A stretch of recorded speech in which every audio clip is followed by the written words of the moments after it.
Welcome back to the channel, guys. Today I'm going to be talking to you about this bike that I just picked up. It's a 1981 Honda Gl1100 Goldwing. This is the second version of the Goldwing. The first version was the 1000, which came naked into production. This one, the Gl1100, it's got a few improvements that we're going to be talking about, and it came into production as the standard version, or as what I have here, the Interstate version. And I believe there was also an Aspencade version. Then, of course, after this version became the Gl1200 with additional features. So let's look around this bike and learn about the Gl1100. A top case and side cases. The cool thing about these side cases is that they are top mounting.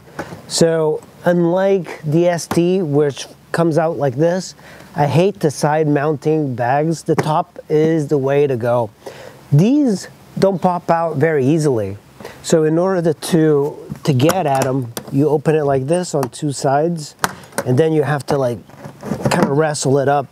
And it's a pretty large container. The side here you have Interstate, and it's nice that it's got this kind of gold pinstripe throughout. That's a very 80s thing that Honda was doing, putting gold on a lot of their bikes.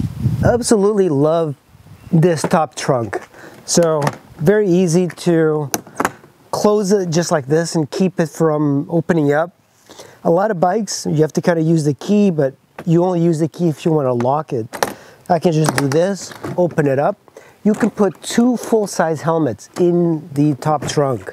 By the way, the chrome on this is still in excellent condition. You can put like an additional bag on top here. You see this a lot on cruisers. I don't know why they don't come standard as far as like top cases for other bikes with this sort of thing, because it is a great idea. Even have a little backrest for your passenger built into this top case. These bikes, it was nice that it came with chrome crash bars to protect the side cases. The seat on this is one of the most comfortable seats I have ever ridden in a very long time. Front, you have a very different style rotor than most people see these days. It's solid. Usually rotors, they have holes. It keeps it, I guess, a little bit more ventilated. It's a little bit lighter. And this is one piston, very large piston for this brake. And it's got two rotors up front, and it works pretty well. So another interesting thing is this is a 19-inch front wheel. So a lot of dual sporters, they have a 19-inch front wheel, like the big ADV bikes, 19-inch front wheel. So a lot of people are turning these Gl1100s into decent gravel road bikes. So this one is the first for Honda. The Gl1100 had tubeless tires instead of the tubes that the Gl1000 had. Front fender has got the big GL on it. As you can see, GL for Goldwing. Forks, very good shape, not leaking or anything. The width of the bike and the two heads that stick out on each side. This bike is protected. The heads of the engine are protected by crash bars, and the Interstate version came like this. Some people might not like the headlights and the signal combo, but I love it. It's very 80s, and I still think it looks good. This chrome bit, you still see this in the GL1500s. That's a very Honda thing. And you have the wings, this cut in the shape of the wings of the Honda logo. This is an interesting thing that Honda did. This vent doesn't go into the airbox or anything. There's a vent that goes into the rider's position, and you can choose to close or open this. Of course, a lot of people that buy these bikes, they do it because of the very interesting engine. This one, the Gl1100 and Gl1000, they were 4 cylinders, so it's 4 cylinder per side, and it's a boxer engine, very much kind of like a BMW, but of course with 4. The new Honda Goldwings have 6 cylinders, so they're even smoother and heavier. But I find that this is a very interesting engine, and this is carbureted. A lot of the carbureted Goldwings have had issues. If you get a Goldwing that is not starting, most likely it's the carbs, and these are a pain in the ass to deal with. That's 4 carbs. There are carb kits that you can get that it's just 1 carb. I have not done that, of course. These work flawless. I believe is the starter. I didn't realize that the cylinder was just so close to your feet, so you get a lot of engine heat from here, and that's what it looks like. Cylinder head is right near your toes. That dip right there, that's where the center stand goes into. It recesses into the exhaust. Panniers on each side have integrated blinkers. Have a massive rear tail light brake, so that is insanely large. Exhaust, it sounds great. This bike sounds really good, especially at 5,000 to 6,000 RPMs. So back in the day, you used to have to use antennas for reception, and this is how you mounted that antenna. And that's where your gas tank is. Very ingenious that Honda did that. That's your rear master cylinder reservoir, and then that goes into the brakes. Another thing that's important is that this bike requires you to fill it with air, and there is a valve right here. Fill the rear shocks with air. These shocks have 0 rebound as it is. So one of the things that Goldwing Riders GL1100 is that they replaced the shocks with progressive shocks instead of the air system. But the air system at the time was brilliant. You could modify the shocks just by adding air. It's really what yesterday's type of electronic suspension was. It's brilliant. It's a really brilliant system, but they just tend to have a lot more issues with maintenance. So I think that might be the way I'm going to go, is to remove the entire air system for the shocks and replace the shocks with very simple coils. I have like a helmet holder, which I believe it was these 2 screws, but it was removed. And you also have your oil fill. It's right there. The left side is something that you would not see on a bike these days.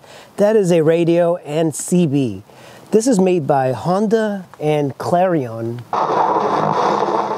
And that's coming in through the speakers of the bike.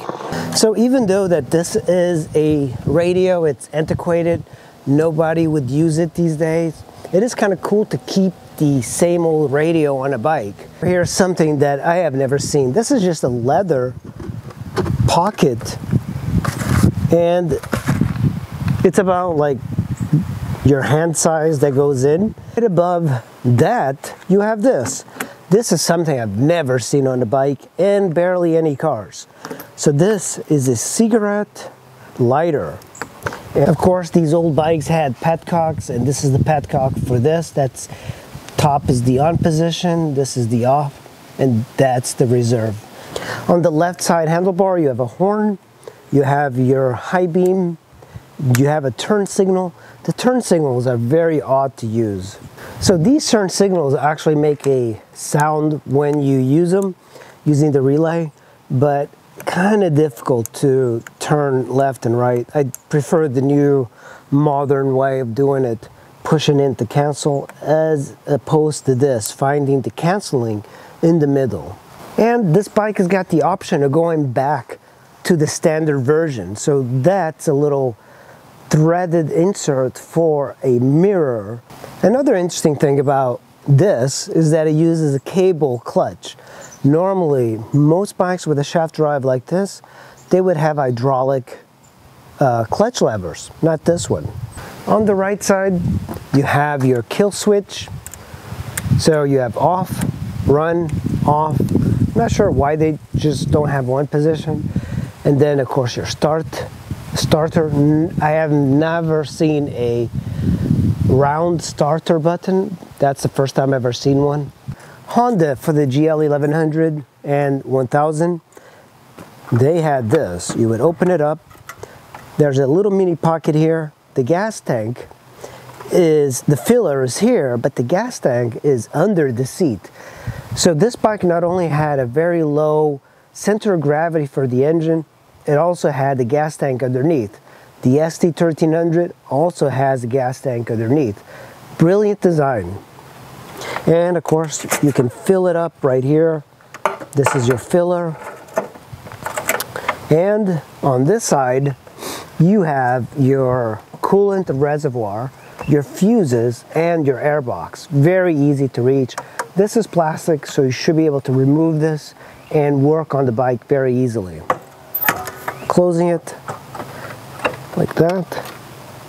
Very nice symmetrical look. You see this a lot even on CB750s.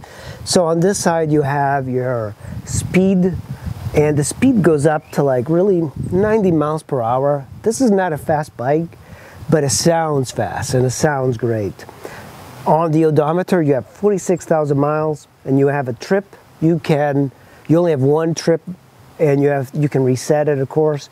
And on this side you have a tachometer that redlines at 8,000 RPMs. Of course, your key goes right here in the ignition. That's your turning. You have an oil, you have a high beam,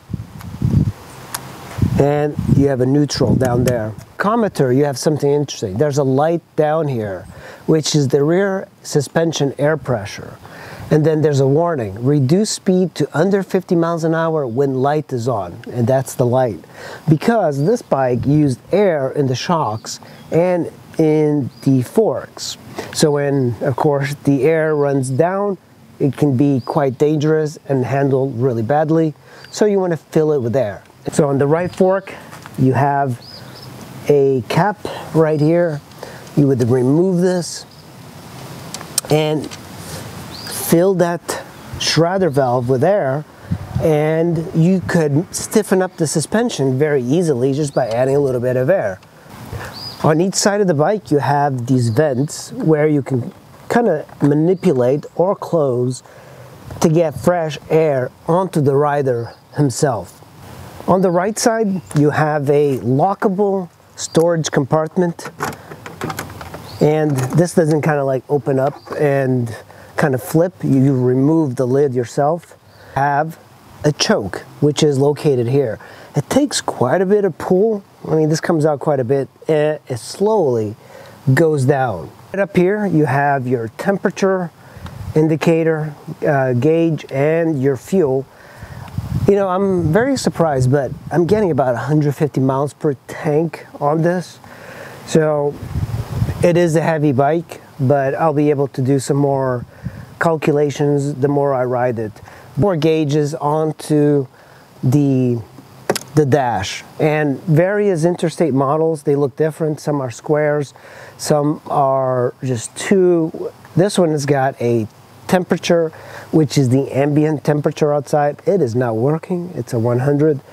And then you have a clock, and it's a Honda clock. And then you have a voltmeter, and then you have this. I'm still confused with this. It's a dial that you can do this, and it says Alti times 1,000 feet. So I'm not sure how it works. Symmetrical speakers that still work on each side of the fairings.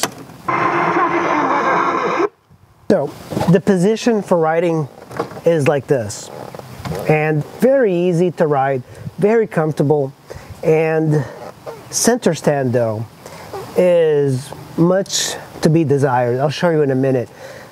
This bike in photos looks smaller than what it is. The bike itself is extremely heavy. The Interstate version is 670 pounds. The standard version, I believe, is like 570. So kind of hefty. And another thing to keep note is that the handlebar positions are comfortable. It's a handlebar that comes up quite a bit, swoops back. It's a very natural, comfortable position, but this sort of position doesn't really let you throw it around parking lots as easy as something a little bit wider, kind of like an MX. That's why you're seeing a lot of these turn into scramblers with flat bars. but I don't mind this sort of handlebar. I think it's comfortable. Put it on the center stand. It's extremely easy as well. It's almost like effortless. But there are bikes that I've gotten, Super Tenere, very difficult to get on the center stand. This one's easy. The SD1300, easy. Now here's the thing that I find very interesting. So I'm going to put it on the kickstand. The bike just seems like it wants to fall over. And I've never had this on a bike. It requires a lot of power just to get it level. I would hate to drop this bike because, I mean, the kickstand, it should really just be like this. It shouldn't be this far down. Look at this, it just feels like it's going to fall over. And if you don't have enough strength on your feet to kind of do this, I mean, I find it hard that it's just so difficult. It's like I never had an issue with putting a bike off the kickstand, but this one's a little bit tricky.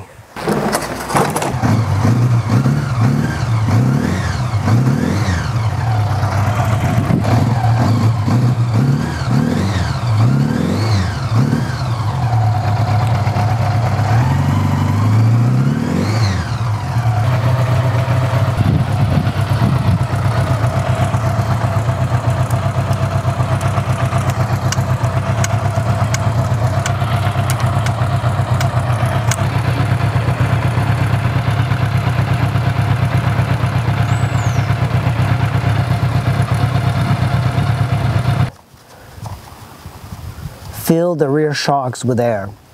These shocks have zero rebound as it is.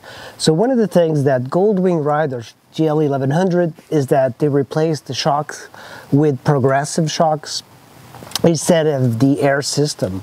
But the air system at the time was brilliant. You could modify the shocks just by adding air. It's really what yesterday's type of electronic suspension was. It's brilliant. It's a really brilliant system, but they just tend to have a lot more issues with maintenance. So I think that might be the way I'm going to go, is to remove the entire air system for the shocks and replace the shocks with very simple coils. Rear left side, you have the same sort of way of removing, and of course you have your battery, which is a massive battery.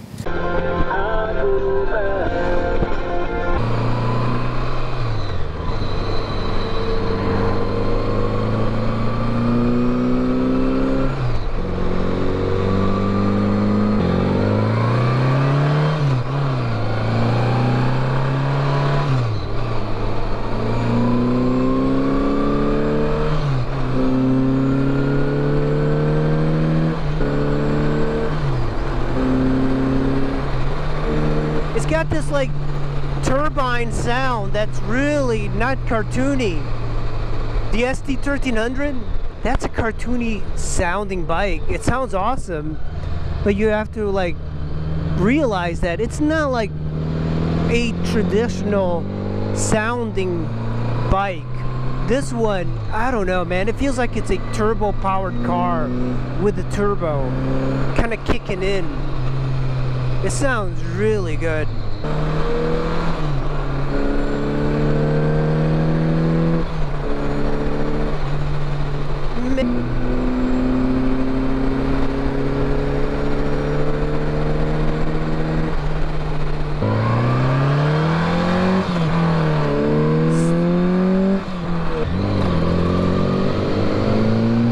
Oh my Lord! That is a great sounding bike. Oh my God, this thing just sounds so awesome. Surprisingly, it handles pretty well. But you know, this bike seems like it's going faster than it is, and I like that.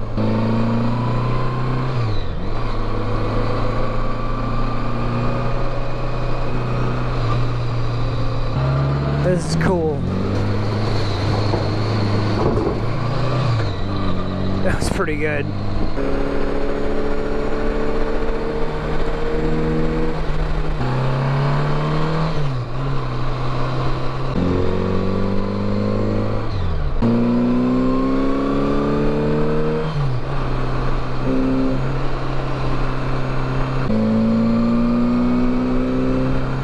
Well guys, that's the ride for today. I hope you enjoy the ride on the Goldwing, and I will do more videos of this bike coming up. I just gotta get some parts in, and then I'll take it for a nice sweet ride. Hope you enjoyed the video. I'll see you on the next ride. Bye.